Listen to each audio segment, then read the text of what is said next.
That's nicely picked up.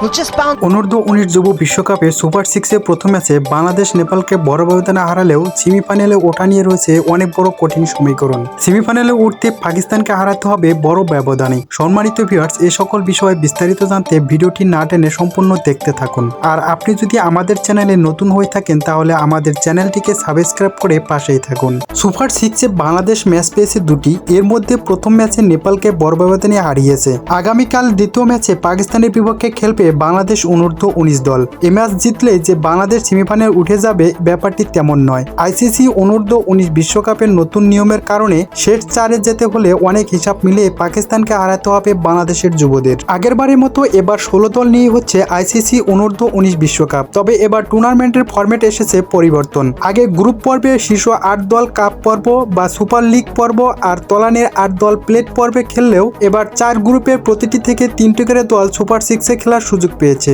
এই super six পর্বে 12টি দল আবার 2টি গ্রুপে ভাগ হয়ে খেলছে। এই 2 গ্রুপের প্রতিটি থেকে শীর্ষ 2 দল সেমিফাইনালে উঠবে। সুপার সিক্সে বাংলাদেশ, ভারত ও পাকিস্তান একই গ্রুপে পড়েছে। 3টি দলই সুপার সিক্সের পর্বে একটি করে ম্যাচ খেলে ফেলেছে এবং জিতেছে। তাই প্রতিটি দলের সঙ্গে আরো 2 পয়েন্ট যোগ হয়েছে। কিন্তু টুর্নামেন্টে এখন পর্যন্ত অপরাজিত থাকা ভারত ও পাকিস্তান 6 পয়েন্ট নিয়ে গ্রুপ 1 এর শীর্ষ 2 এ আছে। 4 পয়েন্ট নিয়ে বাংলাদেশ আছে তৃতীয় স্থানে। শুধু পয়েন্টেই নয়, নেট রান রেটও ভারত ও পাকিস্তানের চেয়ে বেশ পিছিয়ে বাংলাদেশ। সব মিলিয়ে আগামীকাল পাকিস্তানের বিপক্ষে বাংলাদেশের যুবরা আগে ব্যাট করে যদি 250 বা এর চেয়ে কম রান করেন তাহলে জিততে হবে কমপক্ষে 50 রানের ব্যবধানে।